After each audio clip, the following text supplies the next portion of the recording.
स्वामी शिवानंद एक सिद्ध संत थे। उन्होंने ऋषिकेश में आश्रम बनाया था। बाबा भी उनका सम्मान करते थे और कभी कभी आश्रम में चले जाते। उनका आना यादगार हो जाता। आश्रम का प्रधान बाबा के लिए अपने ही हाथों से भोजन बनाता। एक बार बाबा ने एक स्वामी को बुलाया जो काफ़ी वृद्ध थे और पूजनीय भी थे। ये केवल स्वामी शिवानंद का ही स्मरण करते, किसी दूसरे के सामने शीश नहीं नवाते। जैसे ही वो बाबा के समीप आए, बाबा कहने लगे, वेद व्यास आ गए हैं। बाबा के इतना कहते ही स्वामी जी का सारा आचरण ही बदल गया। उन्होंने बाबा को पूरा दंड प्रणाम किया।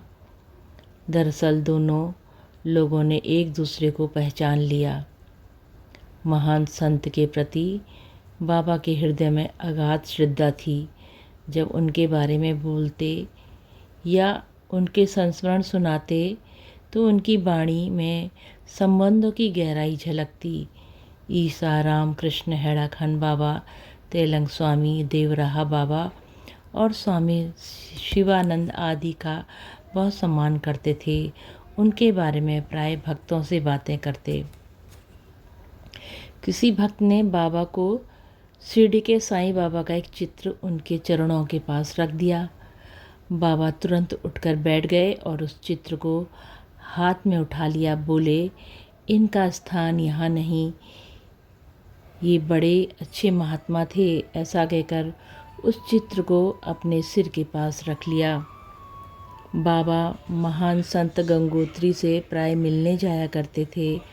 वो गंगोत्री के पास ही बर्फ में रहते थे। ये नहीं कहा जा सकता कि दोनों में से कौन किसका भक्त था। एक अभिष्ट बिंदु पर पहुंच जाने के बाद संतों का व्यवहार अबोध हो जाता है।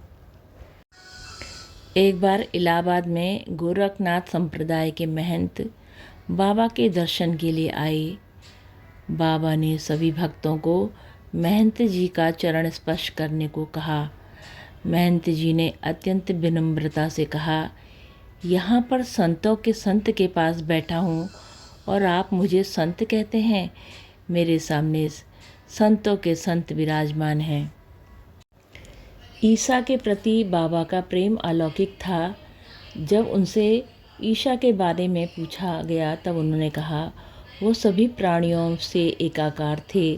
संसार में सभी प्राणियों के प्रति उनका अत्यधिक प्रेम था। उन्होंने धर्म के लिए अपने शरीर का बलिदान किया। वे मरी नहीं हैं, वे आत्मा हैं और सभी के हृदय में उनका वास है। जय हो नीम करोड़ी बाबा की सदा जय हो। माँ सिद्धि की सदा जय हो। बाबा अपने सभी भक्तों का कल्याण करना प्रभु, कल्याण करना प्रभु। जय हो बाबा, जय हो, सदा ही जय हो।